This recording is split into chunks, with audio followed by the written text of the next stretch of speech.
Welcome to my channel. मेरा नाम है हसन नवाज़। मैग्नेटिज्म इन सॉलिड्स के टॉपिक को स्टार्ट किया हुआ था। तो बेसिक टर्मिनोलॉजीज़ और उसके बाद डायमैग्नेटिज्म और टाइप्स ऑफ मैग्नेटिज्म को लेके चले थे। तो theory classical and quantum theory को हमने डिस्कस किया। तो आज बेसिकली हमारा जो फर्दर टॉपिक है वो है हमारा पैरामैग्नेटिज्म। अब ये पैरामैग्नेटिज्म क्या है, ये फर्दर हमारी सेकंड टाइप है मैग्नेटिज्म की।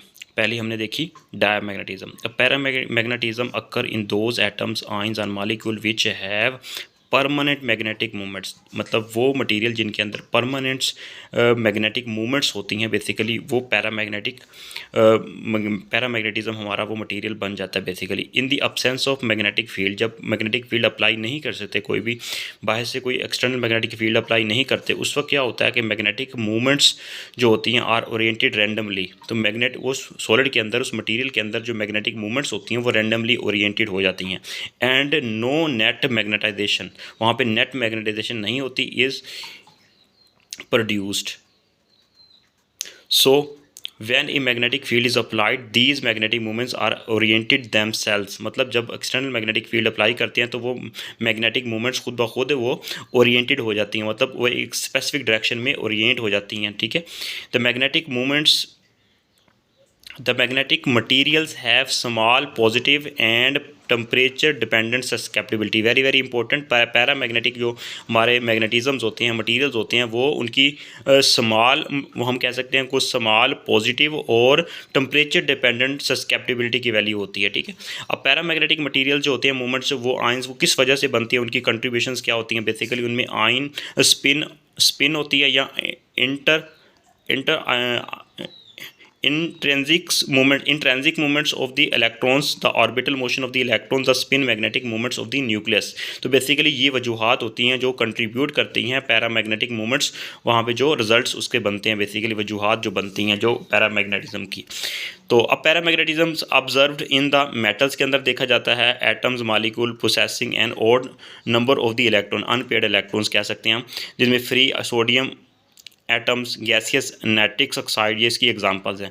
ए few of the compound having the even number of the electrons, कुछ ऐसे भी हैं जिनकी इवन नंबर ऑफ इलेक्ट्रॉन्स होती हैं, जैसे oxygen molecule, very very important, ये पैरामैग्नेटिक होती है ये। ठीक है। और इसके बाद free atoms and the ions having the partially filled inner shell, the rare earth metals and the acetinides elements, ions of the some transition elements such as manganese, these are the also the paramagnetisms. ठीक है। तो ये हमारे पास पैरामैग्नेटिज्म्स की हमने देखी कि इससे स्केप्टिबिलिटी की वैल्यू कितनी होती है और टेम्परेचर डिपेंडेंट होती हैं। और उसके बाद उन मैग्नेटिक मूवमेंट्स जो होती हैं, बेसिकली वो विदाउट एक्सटर्नल मैग्नेटिक फील्ड वो रैंडम मोशन हो जाती है, जिसकी वजह से मैग्नेटिक इफेक्ट कैंसिल हो जाता है। जब भी एक्सटर्नल मैग्नेटिक फील्ड अप्लाई करते हैं तो उनकी एक अलाइनमेंट हो जाती है मैग्नेटिक मूवमेंट्स की। ठीक है। तो ये हमने यहाँ पे चीज़ें देखी, उनकी फिर वजूहात देखी किस वजह से होती हैं, और उसके बाद हमने कुछ एग्जाम्पल यहाँ पे देखी। अब उसके बाद जिस तरह हमने डायमैग्नेटिज्म की लैंगवेंस क्लासिकल थ्योरी को डिस्कस किया था, इसी तरह इसकी भी थ्योरी को यहाँ पे डिस्कस करेंगे। यहाँ पे देखें हमारे पास पोटेंशियल एनर्जी जो होती है dipole movements in this position, उस पोजीशन में बेसिकली क्या होगा, उस कंडीशन के अंदर basically E is equal to minus mu dot B, यहाँ पे कोस थीटा आ जाएगा। उसके मुताबिक हमारे पास ये हम पे Maxwell Boltzmann distribution law apply करेंगे। और उसके बाद हमारे पास यहाँ पे अगर पहले थीटा था, उसके अंदर जो चेंज आया वो डेल डी थीटा या डेल थीटा उसके अंदर ऐड हो जाएगा। तो हमारे पास ये इक्वेशन बन जाएगा, तो D N proportional to X potential, और ये हमारे पास ये वाला इसके मुताबिक ये वैल्यू आ जाएगी। ठीक है। इसके मुताबिक, उसके मुताबिक इसको प्रोपोर्शन को रिमूव करेंगे, सिंप्लीफाई करने के बाद इक्वेशन 8.29 बन जाएगी। ठीक है।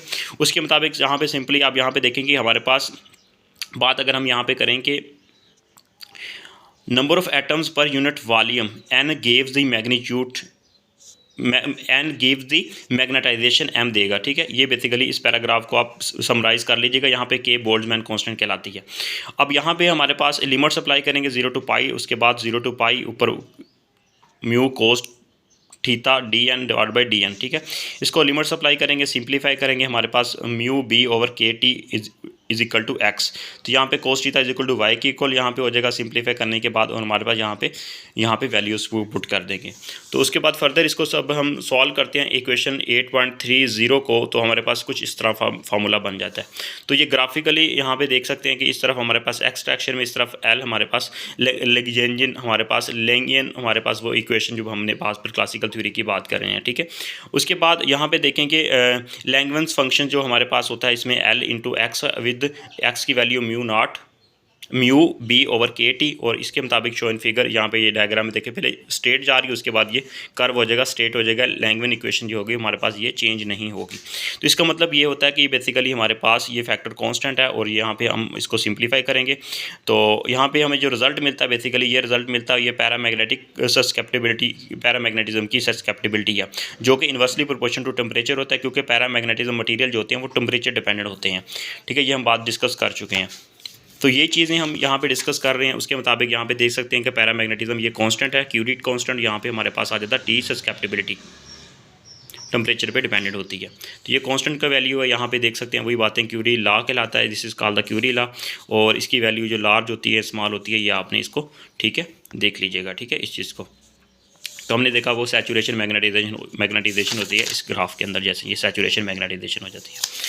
तो इसी तरह फिर क्वांटम थ्योरी भी हमें इसी तरह एक्सप्लेन करती है कि ये हमारे पास जो होती है यहाँ पे orbital spinning motion, orbital motion होती है, यहाँ पे हम बात कर रहे होते हैं बेसिकली ऑर्बिटल या स्पिन मोशन की बात करते हैं, वहाँ पे हम ऑर्बिटल एंगुलर मोमेंटम को अप्लाई करते हैं, और उसके बाद हमारे पास यहाँ पे magnetic moments quantum associated with the यहाँ पे जे, तो इसके मुताबिक यहाँ पे सिंप्लीफाई करेंगे, ये भी उसी तरह ही है, मैक्सवेल बोल्ट्जमैन डिस्ट्रीब्यूशन यहाँ पे क्वांटम थ्योरी पे अप्लाई करेंगे, और हमारे पास इसका रिजल्ट भी सिमिलरली उसी तरह ही आ जाएगा। और हमारे पास ये जो क्वांटम थ्योरी है बेसिकली वो भी हमें यही बताती है कि ये जो हमारे पास होती है इसके दो केसेस इसके अंदर बन जाते हैं जब इसको सॉल्व करते हैं। तो एट नॉर्मल फ्लक्स डेंसिटी और ऑर्डिनरी टेम्परेचर पे हम इसको देखते हैं, और उसके बाद दूसरा केस तो हमारे पास रिजल्ट ये आता है, यहाँ ये भी हमें यही बताता है कि ये टेम्परेचर डिपेंडेंट होती है पैरामैग्नेटिज्म सस्केप्टिबिलिटी की वैल्यू।